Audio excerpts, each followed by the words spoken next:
In our previous video, we discussed how Darth Bane was instrumental in the ultimate success achieved by Darth Sidious a millennium after the era of Bane. In this regard, it may appear that Bane's contributions are relatively straightforward. Bane established a new Sith Order underpinned by the Rule of Two, where there would only be 2 Sith Lords at any given time, 1 Sith Master and 1 Sith Apprentice, thereby allowing the power of the Sith to grow through their continued commitment to the dark side of the Force. But as we discussed previously, Bane's contribution went beyond just establishing the Rule of Two and his efforts with the dark side. Bane also understood the importance of not just gaining knowledge of the dark side, but gaining knowledge of galactic events and plans, particularly the events and plans developed by the Galactic Senate and the Jedi High Council. Bane understood that with this knowledge, he could shape and manipulate galactic events in ways that would benefit the Sith, and help to achieve the Sith grand plan of destroying the Republic and Jedi Order. Therefore, Bane assembled a network of agents using the resources the Sith obtained over the years, including spies, scholars, trainers, guards, and assassins. Although Bane would also obtain information himself, he relied heavily on this network to provide him with information he could use to benefit the Sith and weaken those who were against his goals for the galaxy. But most importantly for today's video, even though he established a network of individuals who would provide him with important information that was crucial to his grand plan, Bane continued to be committed to keeping himself hidden within the galaxy. In this way, Bane never had direct contact with the agents within his network, ensuring that he remained hidden and that the Sith were never revealed to the galaxy. Although this was a crucial component to the ultimate success of the Sith, it also created a difficult situation for Bane. He was in a position where he would have to continuously alter his plans in order to keep up with the decisions made by others. That is, the Sith were completely reactive to galactic events, forcing Bane to provide significant attention to events that were often out of his direct control, given the potential for unexpected changes that could occur to the numerous details and plans he was focused on. This decision to focus on obtaining knowledge of galactic events made by Darth Bane so that these events could be manipulated to benefit the Sith was crucial to the ultimate victory achieved by the Sith Order, but the way that Bane went about it so as to ensure that he and the Sith remained hidden within the galaxy certainly had its negative aspects. However, in today's video, we'll discuss a decision that was made centuries later by the final Rule of Two era Sith Lords that would significantly increase the ability of the Sith to manipulate galactic events and allow them to succeed in destroying the Jedi and Republic in a way that Darth Bane wasn't able to undertake during his era. Although it likely occurred in the generations prior to Darth Tenebrous, this decision was for the Sith themselves to hide in plain sight, rather than acting solely from the shadows of the galaxy as Bane did and suggested. These Sith Lords instead acted directly in galactic events while concealing their true connections and allegiances to the Sith and dark side of the Force. The Sith Lords who benefited most from this decision were Darth Tenebrous, who is also known to the galaxy as the engineer and starship designer Rugus Gnome, Darth Plagueis, known to the galaxy as intergalactic banking clan ally Higo Damask, and Darth Sidious, who of course was also known to the galaxy as the Naboo Senator Palpatine. As Darth Tenebrous explained to his apprentice Darth Plagueis, the Sith Lords who came immediately after Darth Bane did what they could to weaken the Jedi and Republic, but they were at a serious disadvantage. The Jedi had emerged from the new Sith Wars roughly a millennium earlier strong, and thus, their attempts to disrupt the Jedi Order and Republic were difficult, which isn't surprising given that there were only 2 Sith in the galaxy. Therefore, as Tenebrous would inform Plagueis, it was decided that instead of operating strictly outside of the view of the galaxy and keeping themselves hidden, the Sith would now hide in plain sight as they worked to accumulate wealth and knowledge and obtain contacts and alliances with individuals and groups directly,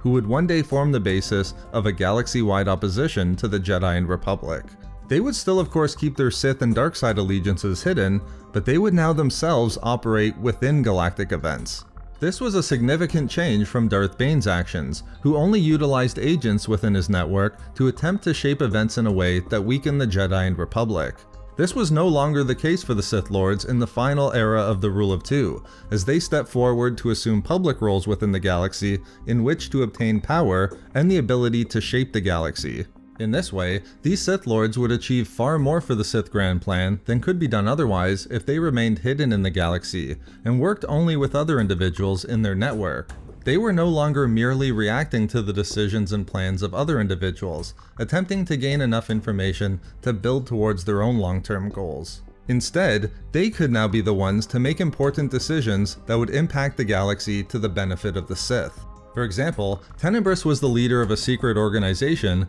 not as a Sith Lord, but as Rugus Gnome, where he and Plagueis were able to successfully gather intelligence on every notorious individual who had a significant impact on galactic events. Tenebrous and Plagueis, through their public roles, would directly work with these individuals themselves, facilitating events that would weaken the Jedi and Republic. Tenebrous was clear: the Sith would become more powerful with the Force as they dedicated themselves to Bane's teachings of remaining hidden and acting covertly, but the need to directly influence galactic events could be seen as separate from these other goals with the dark side of the Force. These actions would take on a far more important role in the era of Darth Plagueis and his apprentice Darth Sidious, where Plagueis would recognize and incorporate the need for political power within the goals of the Sith. As described within the Legends novel Darth Plagueis, it was the decision to operate in plain sight when impacting galactic events that would form the reason why Plagueis and Sidious were so successful in destroying the Jedi Order, taking significant steps in completing the Sith Grand Plan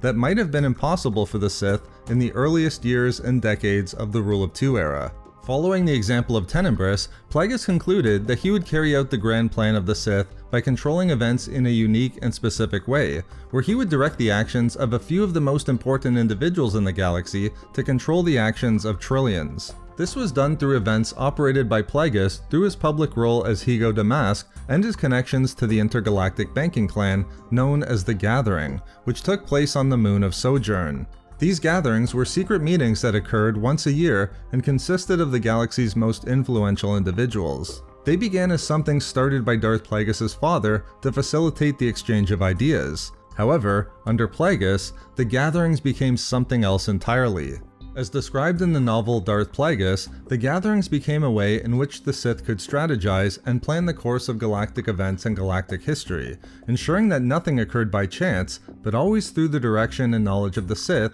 as could be best achieved. This allowed the final Rule of Two era Sith Lords to be in a completely different position than Darth Bane. Bane had to dedicate significant time and resources to building a network of countless individuals for a chance to gain information regarding the plans of the galaxy's most influential organizations and individuals, and then react accordingly. Now these individuals came directly to the Sith to share their plans and information with Plagueis. Not only that, the Sith could then shape events directly as well, guiding the actions of these individuals in a way that assisted the Sith in destroying the Jedi and Republic. We should note that there was still a significant amount of complexity within the machinations of Plagueis and Sidious in these later years, given that there were still competing interests involved and not everything would occur as they wanted. But the change from the situation of Bane was monumental, particularly in relation to the completion of the Sith Grand Plan. Demonstrating the importance of the new path of the Sith in hiding in plain sight and assuming public roles within the galaxy,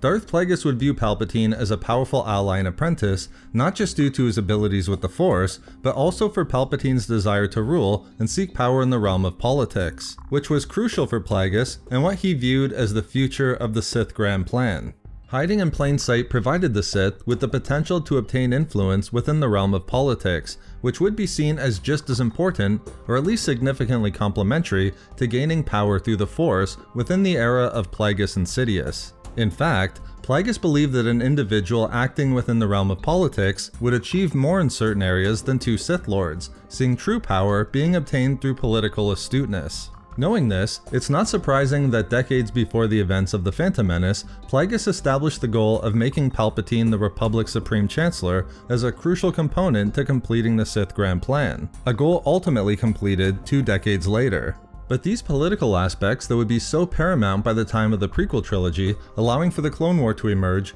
and ultimately the destruction of the Jedi and Republic, were made possible by the decision by the Sith to hide in plain sight and control galactic events directly instead of staying completely hidden from the view of the galaxy. In this way, Darth Plagueis' contribution to the completion of the Sith Grand Plan was significantly meaningful, so much so that within his writings in the Book of Sith, Sidious recognized that Plagueis' greatest talent wasn't found through his power with the Force or in his manipulation of the midichlorians. It was his ability to guide galactic events through his public role as a key figure within the intergalactic banking clan. This demonstrates how important Sidious knew the decision made by the Sith to hide in plain sight was. As the Sith Lord who had come to obtain a public position even greater than that of Tenebrous and Plagueis, Sidious committed himself to this new strategy adopted by the Sith. At the instruction of Plagueis, from the earliest moments Sidious got to Coruscant to fulfill his role as Senator of Naboo, he would ensure that he was able to conceal his connections to the Sith and dark side from the Jedi, preparing his path that would allow him to hide in plain sight. Whereas Darth Sana found it difficult to conceal her allegiances to the Sith and dark side of the Force for a single mission where she would enter the Jedi Temple on Coruscant, centuries later, in the final era of the Rule of Two, Sidious would now be able to interact with the Jedi directly whenever he wanted to. As he wrote within the Book of Sith, in direct response to Darth Bane's instructions for all Sith who came after him to not allow their presence to be known, Sidious believed that hiding in plain view was far more powerful than simply staying completely hidden within the galaxy, again demonstrating how Sidious favored and saw the value in the decision made by the Sith of this later era to hide in plain sight. In fact, Sidious devoted an entire section of his writings to this idea in a section entitled, quote, "Hiding in Plain Sight," pointing out the differences between Bane's decision to keep a low profile and Plagueis' decision to undertake a public role through the intergalactic banking clan, noting the successes this decision provided Plagueis in shaping galactic events. In the end,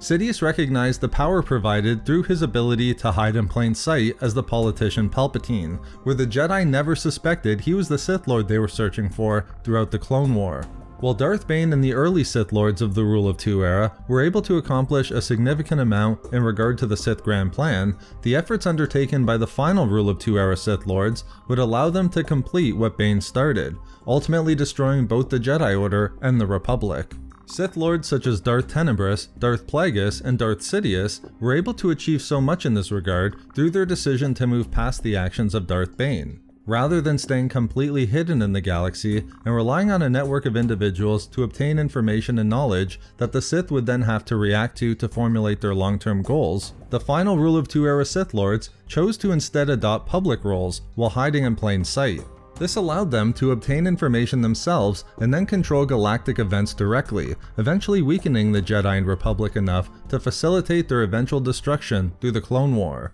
So there we have it, why the final Rule of Two era Sith Lords were so successful at destroying the Jedi. We love making these videos, so why not subscribe for more fun Star Wars theories and discussions. Also, if you enjoyed the video, think about giving a like or leaving a comment. If not for me... for Dooku being of some importance too.